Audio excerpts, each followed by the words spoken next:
नमस्ते श्रोतागण, कहानी चैनल में आपका स्वागत है। आइए सुनते हैं बानो सरताज की कहानी बतुल बी। ट्रक कब का आ चुका था। डीजल ना मिलने के कारण निकलने में देर हो गई। रात को 11:30 बजे हम नए शहर के नए मकान में पहुँचे।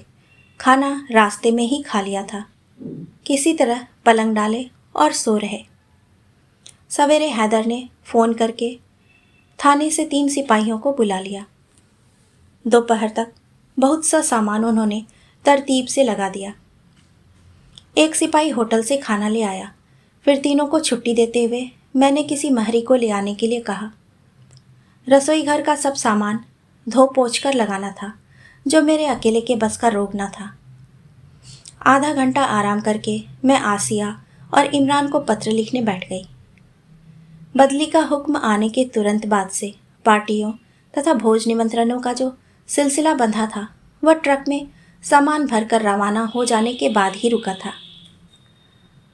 सवेरे नाश्ता एक के यहाँ, दोपहर का खाना किसी दूसरी जगह, तो रात्रि का भोजन तीसरी जगह। रात्रि में मैं इतना थक जाती कि बच्चों को पत्र लिखना भी मुझसे नहीं हो पाता था। मैं पत्र लिखने में व्यस्त थी कि तभी सिपाही आ गए। एक महरी भी साथ आई थी। मुझे आश्चर्य हुआ। सिपाही ने बताया वह इसी मोहल्ले में काम करती है। उसने स्वयं ही पुकार कर काम करने की इच्छा प्रकट की, तो वे उसे ले आए। मुझे पत्र पूरा करने में व्यस्त देख हैदर ने उससे पूछताछ आरंभ की। इस मोहल्ले में किस किस के घर काम करती हो? खान मजिस्ट्रेट के यहाँ, नीली हवेली वालों के यहाँ, वह जो बड़े इंजीनियर साहब हैं ना, उनके यहाँ, और वे जो दोनों कॉलेज में पढ़ाते हैं उनके यहाँ भी।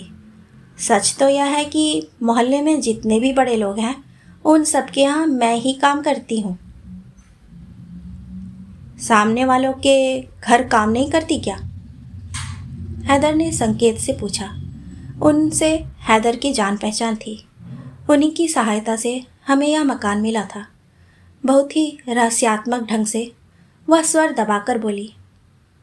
सुना है साहब के चचा ससुर ने किसी गाने वाली से निकाह कर लिया है। हम ऐसे घरों में काम नहीं करते। वह खनकता हुआ स्वर और रहस्यमय शैली सुनकर मुझे कलम रख देनी पड़ी। नज़र उठाई तो देखा बड़े बड़े लाल फूलों वाली कसी हुई साड़ी, उसी रंग का फैशन वाली आस्तीन का ब्लाउज, छोटे से जूड़े में फूल लगाया हुआ, आँखों में काजल की गहरी लकीर, ओठ पान की लाली से लाल, एक पाँव पीछे करके दीवार से टिकी वह हथेली पर तंबाकू मलते हुए खड़ी थी। जब उसने मुझे अपनी ओर देखते पाया तो बोली, बीबी जी, हम सैयदों के ख़ानदान से हैं। हमारा काम भी बहुत अच्छा है। इधर एक जज साहब के यहाँ मैं काम करती थी। बदली हो जाने से वह चले गए। 4 वर्ष बाद और भी बड़े साहब बनकर लौटे तो बोले, बतुल बी को बुलाओ, हमारे घर का काम तो बस वही कर सकती है। ऐसा नाम है हमारा। मैंने अनसुनी करते हुए कहा, दोनों समय के बर्तन कपड़े होंगे, रोज़ पोछा लगाना होगा, अनाज आदि भी साफ करना पड़ेगा। घर में हम 2 ही लोग हैं, पर बर्तन 4 के समझ कर चलो। छुट्टियों में मेहमान आते हैं। हाँ, बर्तनों में पीतल के ड्रम भी मांजने पड़ेंगे। ऐसा ना हो कि बाद में तकरार करो कि ये में नहीं आते। नहीं बीबी जी, कल्ले में तंबाकू भरते हुए वह बोली, हम तकरार नहीं करते। अपना रिकॉर्ड है।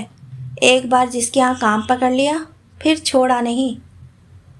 तब मैं क्या जानती थी उसने यह रिकॉर्ड कैसे बनाया है। 50 रुपये पर बात तय हो गई। बतुल भी काम पर आने लगी। हैदर पुलिस विभाग में थे। एक स्थान पर 2.5-3 वर्ष से अधिक न रह पाते थे। आसिया और इमरान के स्कूल में जाने के योग्य होते ही मैंने उन्हें बोर्डिंग हाउस में भेज दिया। हर शहर के वातावरण में जो भिन्नता और शिक्षण संस्थाओं में स्तर का जो अंतर होता है, उससे बच्चे बहुधा तालमेल नहीं बैठा पाते। बच्चों के जाने से मैं अकेली हो जाती। किसी न किसी प्राइवेट कॉलेज में समय गुजारने को नौकरी कर लेती।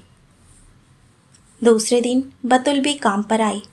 आते ही पूछा, बीबी जी, आप सैयद हैं या शेख? मैंने तीव्र स्वर में कहा, मैं सैयद हूँ या शेख, तुम्हें इससे क्या? काम करना है करो, बेकार बातें पूछने की कोई आवश्यकता नहीं। मुझे गुस्सा तो बहुत आया। चली है काजल की कोठरी में घुसने और चाहती है कालिख भी ना लगे। तीसरे दिन वह बोली, आपके बच्चे नहीं हैं क्या? कितने वर्ष हुए आपकी शादी को? मेरे मामू ताबीज़ देते हैं, कहे तो ले आऊं? मैंने कहा, तुम्हें फ़िक्र करने की ज़रूरत नहीं। मेरे दो जुड़वा बच्चे हैं, आसिया और इमरान, 10 वर्ष के, बोर्डिंग में पढ़ते हैं। छुट्टियों में यहाँ आते हैं, हम लोग भी मिलने जाते हैं उनसे। फर्श पोंछते पोंछते वह वहीं बैठ गई।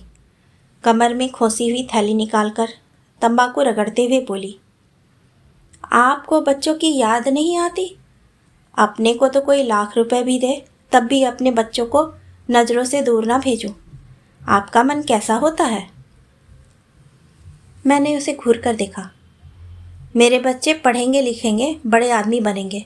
उनका भविष्य उज्जवल बनाने के लिए कुछ बलिदान तो देना ही होगा। तुम्हारी लड़कियां गंदी बहती हुई नाक लिए तुम्हारे साथ बर्तन मांजती फिरती हैं, तुम उन्हें स्कूल क्यों नहीं भेजती? वे जाती ही नहीं तो मैं क्या करूं? मेरी बात उड़ाकर वह अपने काम में लग गई। धीरे धीरे मैं उसे समझ रही थी। उसे इधर की उधर और उधर की इधर लगाने का बहुत शौक था। दोपहर का समय मेरे लिखने पढ़ने का होता, तब इसकी कैंची की तरह चलती जबान मुझे बहुत बुरी लगती। एक दिन बोली, आप 2 आदमी हैं घर में, पर इतने सारे बर्तन निकलते हैं आपके। खान मजिस्ट्रेट के घर में मियाँ बीबी और 3 बच्चे हैं। मुट्ठी भर चावल पकाती हैं और 2 बैगन की सब्जी।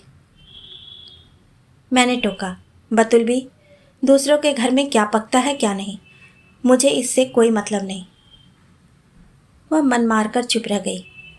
मैंने सोचा वह मेरा स्वभाव समझ गई होगी, परंतु कुत्ते की दुम तो टेढ़ी रहती है। 3 दिन बाद फिर वही विषय निकाल बैठी। आपकी मैं सब जगह तारीफ करती हूँ बीबी जी।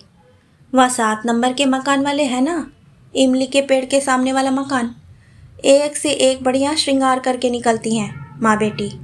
पर मकान देखो तो जैसे कबाड़ खाना, रसोई के बर्तन काले कीट। मैंने उसे डांट दिया, बतुल भी, मैंने कह दिया है ना तुमसे, मेरी तारीफ कहीं मत करो, ना दूसरों की बातें मुझे बताओ। और देखो, मुझे कॉलेज का बहुत काम रहता है, चुपचाप अपना काम करके चली जाया करो।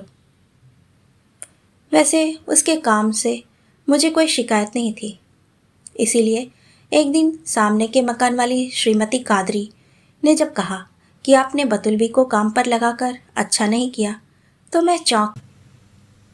उन्होंने बताया, अभी नया नया आपके घर का काम पकड़ा है, इसीलिए कुछ दिन बराबर काम पर आएगी, फिर शादी ब्याह या बीमारी का बहाना बनाकर जाया करेगी। समय पर नहीं आएगी, आप उससे कुछ कहेंगी तो काम छोड़ देगी, दूसरी किसी को अपने स्थान पर काम भी नहीं करने देगी, लड़ झगड़ कर मार कर भगा देगी। फलतः आपको उसे उसकी समस्त अनियमितताओं के साथ स्वीकारना पड़ेगा। बड़ी चच्ची और बेगम खान के साथ यही हुआ। महीना भर दोनों ने स्वयं काम किया, फिर हार कर उसे बुलाना पड़ा। मैं दंग रह गई। धीरे धीरे मोहल्ले की अन्य स्त्रियों से भी बतुलबी की प्रशंसा सुनने को मिली। मैंने सोचा मैं तो अधिक उससे बोलती नहीं, तकरार की नौबत जब आएगी तब देखा जाएगा। उस दिन श्रीमती कादरी के बेटे के जन्मदिन की पार्टी में मोहल्ले की प्राय सभी महिलाएं उपस्थित थीं। मैंने एक विशेष बात नोट की, बेगम खान और बड़ी चच्ची ने मुझसे बात नहीं की। खदीजा बेगम के बात करने का ढंग ऐसा था जैसे किसी बात की टोह में लगी हों। यदि इन लोगों ने अपने घमंड में ऐसा किया होता तो मैं उनको अनदेखा कर देती, पर मुझे आभास हुआ जैसे वे सब मेरे संबंध में किसी भ्रम का शिकार हैं। पार्टी के पश्चात मैंने श्रीमती कादरी को यह बात बताकर सच्चाई का पता करने को कहा। श्रीमती कादरी ने 2 दिन बाद मुझे जो कुछ बताया उसे सुनकर मैं अवाक रह गई। तुरंत मैंने श्रीमती खान, बड़ी चच्ची, खदीजा बेगम और उन तीनों गृहिणियों को, जिनके घर बतुल भी काम करती थी, अपने घर बुलाया। आपात स्थिति हटने के बाद जैसे असंख्य रहस्योद्घाटन हुए थे, वैसे ही हम सबके मिल बैठने से बतुल बी की लगाई बुझाई के अनेक रहस्य सामने आए। हम सबको मालूम हुआ कि उस अनपढ़ गंवार स्त्री द्वारा हम सब कैसे छली गई हैं। श्रीमती खान को बतुल बी ने बताया कि मैं कहती हूँ वह एक समय का खाकर पैसे बचाती है, इसीलिए सोने से लदी रहती है। बड़ी चच्ची को बताया कि मैं उनके बन-ठन कर घूमने पर ऐतराज करती हूँ। मेरी ही नहीं, सबकी पोल वहाँ खुल गई। जिन घरों में बतुल भी काम करती थी, उन सबकी बातें वह इधर से उधर करती थी, कभी पूरी सच्ची बात बताकर, कभी बात का बतंगड़ बनाकर। उसने सबके मन एक दूसरे की ओर से फेर दिए थे। वैसे भी बात को नमक मिर्च लगाकर बताने की कला पीढ़ी दर पीढ़ी इन लोगों में चली आती है। सबकी बात सुनकर मैंने कहा, हमारे लिए यह लज्जा की बात है कि एक साधारण महरी द्वारा हम छले जाएं। दोस्त बहुत कुछ हमारा भी है, हम क्यों इसे बढ़ावा देते हैं? हमें चाहिए कि जैसे ही यह दूसरों की बुराइयां करने लगे, इसे रोक दो। हम दूसरों की बात बड़े शौक से सुनते हैं, पर दूसरे हमारे विषय में कुछ बोले, यह हमें सहन नहीं होता। हमारी इसी प्रवृत्ति का लाभ बतुल बी ने उठाया है। बड़ी चची ने मेरा समर्थन किया, बोली, जो हुआ सो हुआ, अब यह बताओ कि किया क्या जाए, उसे सबक सिखाया जाए। मैंने कहा, हम सब बतुल बी को 1 महीने का नोटिस दे दें। इस 1 महीने में वह दूसरे मोहल्ले में काम ढूंढ ले। 1 महीने में वह अपनी आदतें सुधार लेगी तो उसे काम पर से नहीं हटाएंगे। मेरी बात पूरी नहीं हुई थी कि बतुल भी आ गई। सबको वहाँ एकत्र देख वह कुछ घबराई, कुछ विस्मित हुई। सिर झुकाकर बर्तन उठाने चली ही थी कि मैंने पुकार लिया, कहा, बतुल भी, हम सबको तुम्हारी लगाई बुझाई का ज्ञान हो चुका है। अब तुम कहीं और काम ढूंढ लो। ठीक 1 महीने बाद तुमको इन 7 घरों से जवाब मिल जाएगा। रही तुम्हारे इस रिकॉर्ड की बात कि तुम किसी दूसरी महरी को काम नहीं करने दोगी, तो अच्छी तरह सुन लो। हमने उसका भी प्रबंध कर लिया है। 1 महीने बाद मेरे 2 सिपाही तुम्हें इस मोहल्ले में प्रवेश भी नहीं करने देंगे। पासा पलट चुका था। बतुल भी खामोश खड़ी थी। 1 सप्ताह बाद हैदर के नाम क्वार्टर अलॉट हो गया। हमने वह मोहल्ला छोड़ दिया। कोई 2 महीने बाद ईद मिलने मोहल्ले में गई तो पता चला बतुल भी अब सीधी हो गई है और उसने श्रीमती कादरी के घर का भी काम पकड़ लिया है। कहानी सुनने के लिए आपका धन्यवाद।